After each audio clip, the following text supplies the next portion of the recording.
We lost our stream. Oh no. Okay, guys, we're back. So we lost our stream. Ecamm had a problem. So Sara was just talking about independent contractor versus employee. So we're just going to continue where we left off. I'm sorry about that. You know, I have a love-hate relationship with technology, so I love it when it works, and I hate it when it doesn't. So sorry to interrupt you, Sara, but I want to make sure that we don't lose anyone, right? Okay, right. So give us like the you know, as a solopreneur, I just want to hire someone when I need them. Right? Contract work. So you want an independent contractor, and this is somebody that is an expert in their field. Yes. They don't need to be taught. They don't need to be trained. They actually have other clients. They actually have a business, and they have business license. They have general liability. You can find them on the internet. They have a card, the whole 9 yards. But that's not necessarily to say that person is an expert. And let me do a little quiz with you all.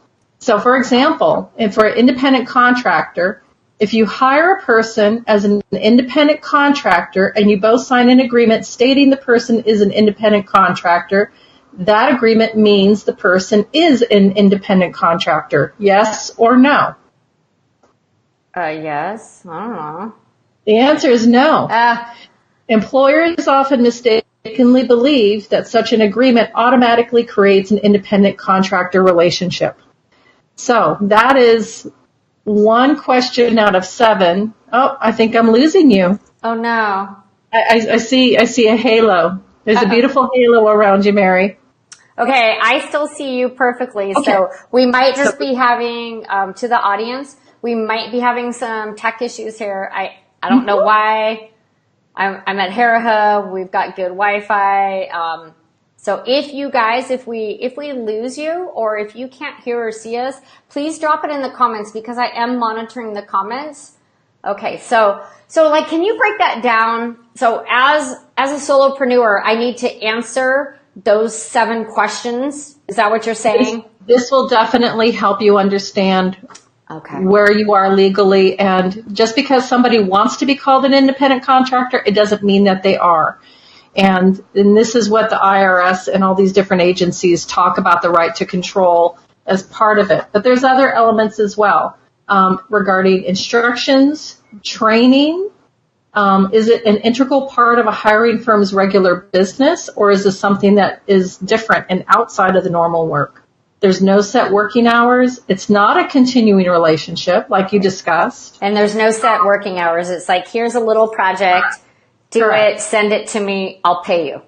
Right. Okay. So one of my resources, I love Cal Chamber because they are armed with a battalion of employment law professionals. You know, these lawyers are so good. So they have put together this document, and I'll be very happy to share this with you and your posse. And this, you know, there's 20 different items on here that these different government entities are going to look at to help you decide whether or not that person is an independent contractor. And people are usually trying to go that route because they're afraid of payroll taxes. They're afraid of that liability. Well, if you mislabel people willfully mislabeling somebody as an independent contractor, the fines start at $5,000. I think for probably 80% of my audience, where, 5,000. So label it right. Yeah. It goes up to 25,000. I think for most of my audience, we're the solopreneurs where we want to either, like, I want to expand. I want to have a team, and it's more, I want to have someone who is doing profile writing for me on an as-need basis. So I can bring on. And then also, I'd like to have someone, and this would not be an employee, I don't think yet. I want to have a graphic designer that I refer out. So when my clients come to me and they're working on their brand, right? So they need a logo, I can send them to that person. And then when it comes to the LinkedIn stuff, that's my area of expertise.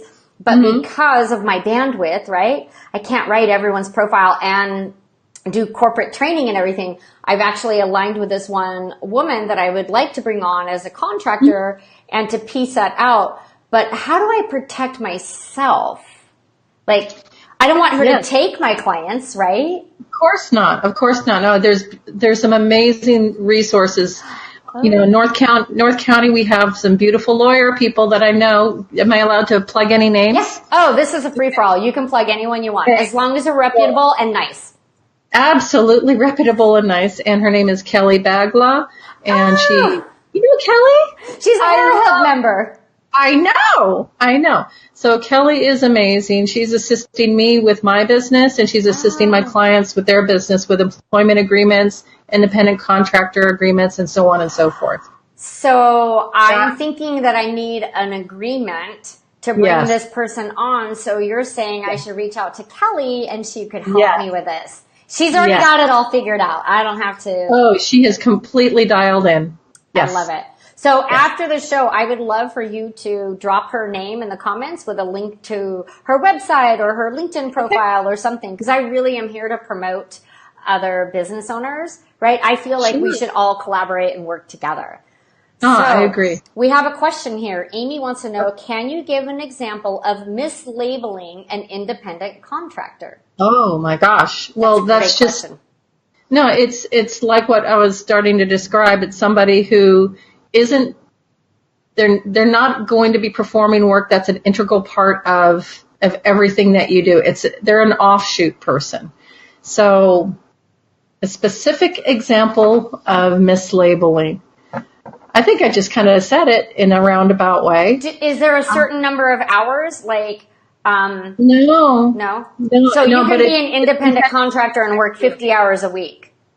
Right. So the hours don't make, or the number of hours that you work don't label you independent or employee. That's not one of the qualifying markers. Correct. I mean, there's so many different elements like I shared with this document, and I know that you can't see it all close up.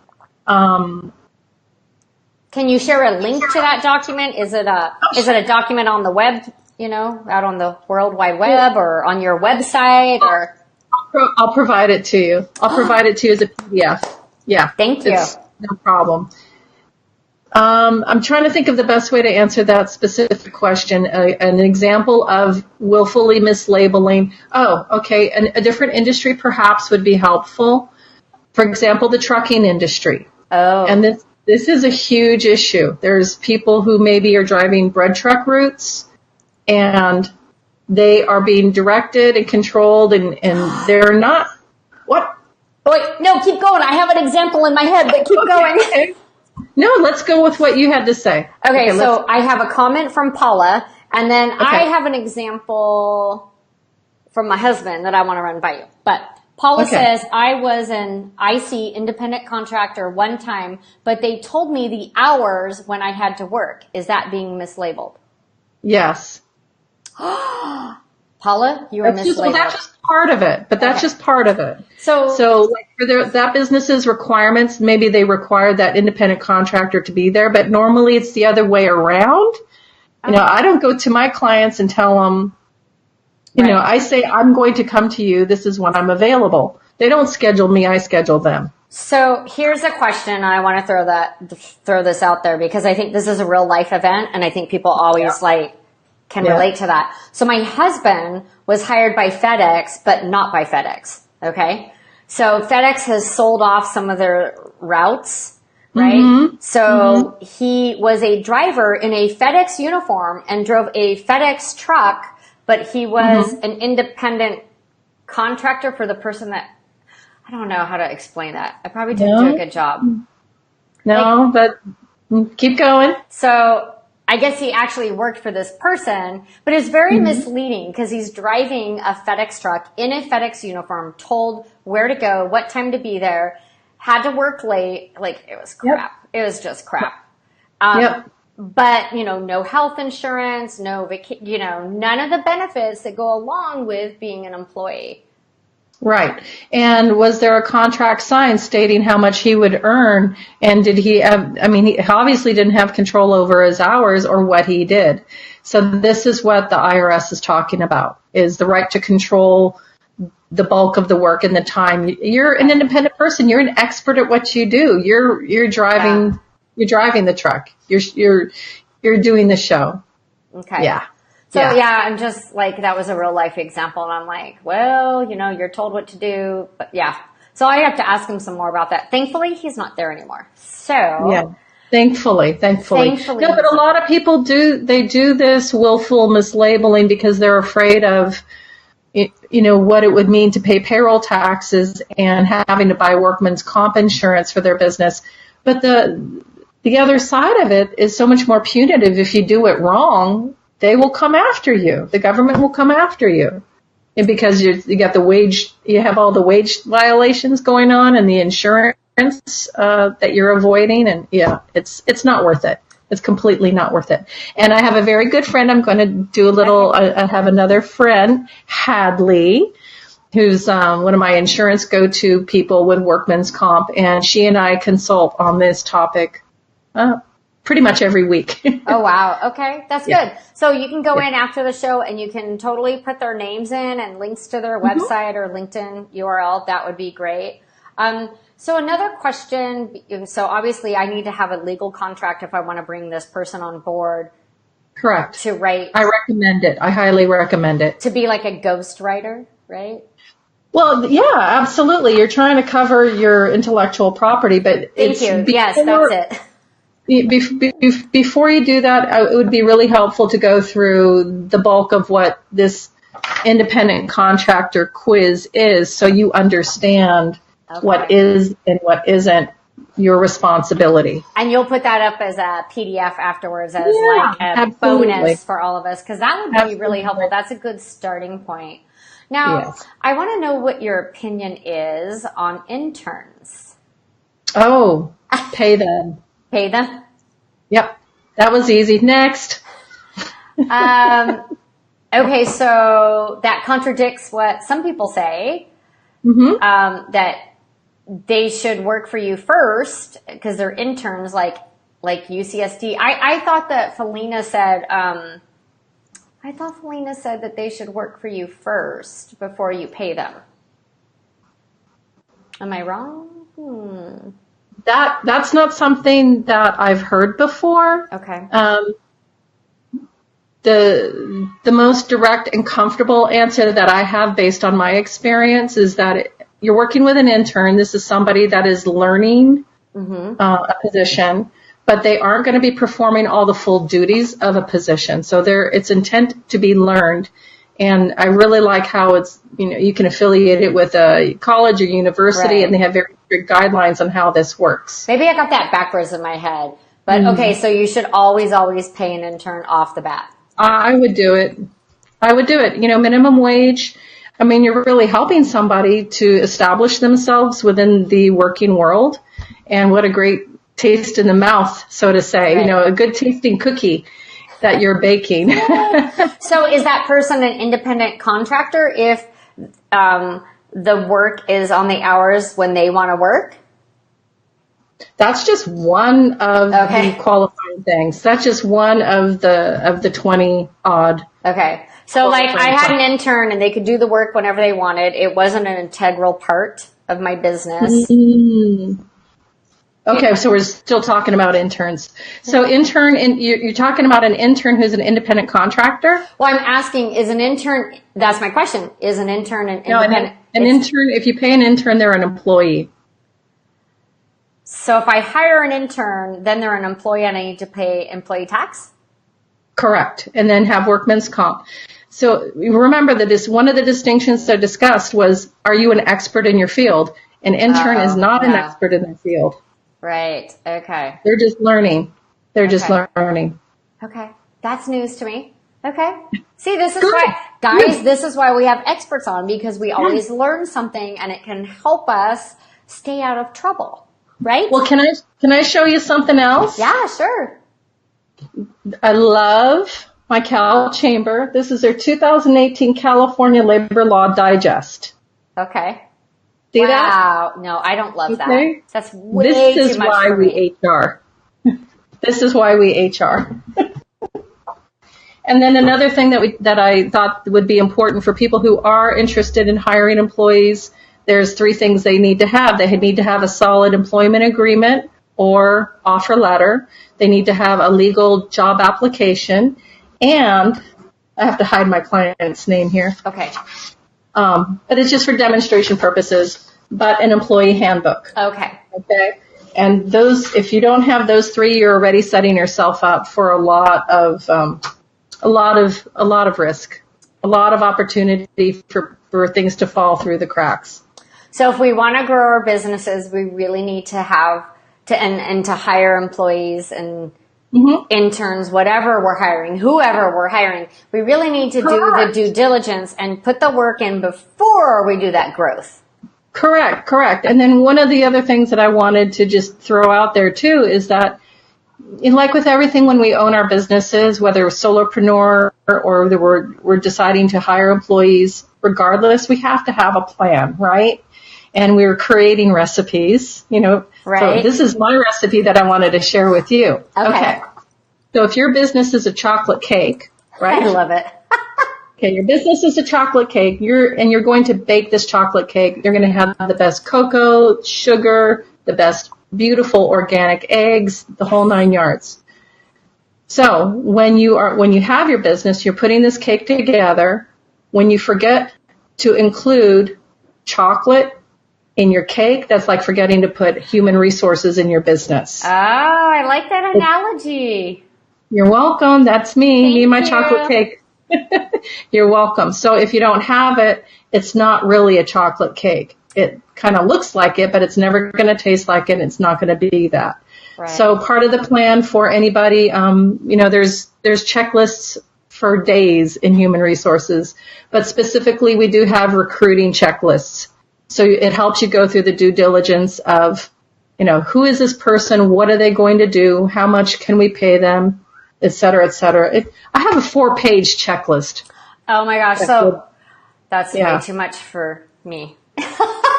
Well, and that's part of the services that I provide with my clients is that we talk through the whole thing. And I break it down into digestible little cookies, So it makes sense. And that's the nature of my business because I was, with everything that I had done with corporate human resources with multiple different industries and then moving into small business and working with small business and human resources, it was the same thing over and over that small business owners unintentionally would create these human resources mishaps that would cause them business fine or failure.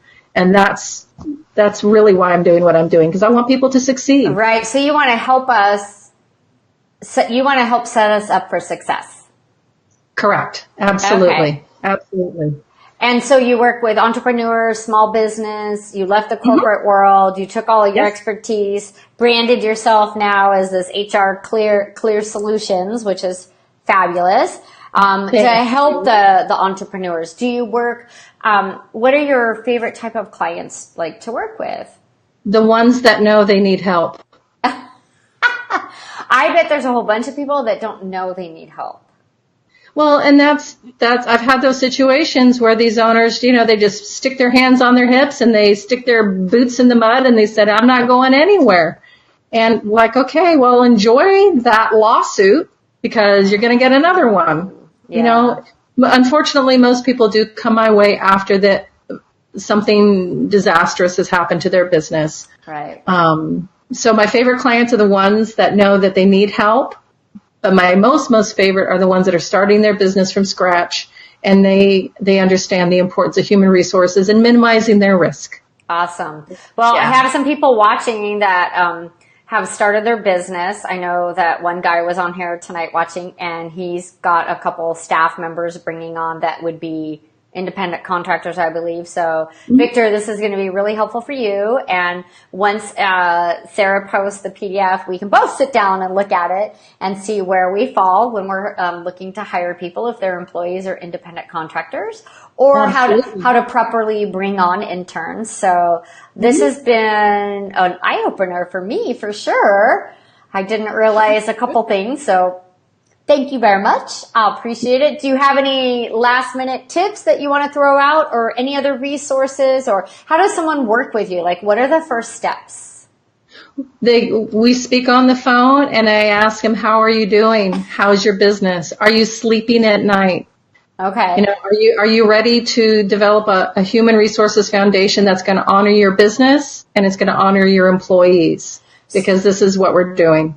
So do they go to your website? Do they go to LinkedIn? Yes. Like, how do you want people to contact you? Well, thank you very much for that prompt. I am on LinkedIn. My name is Sara Nicholson, Clear HR Solutions. And of course, I have a Facebook page, Clear HR Solutions as well.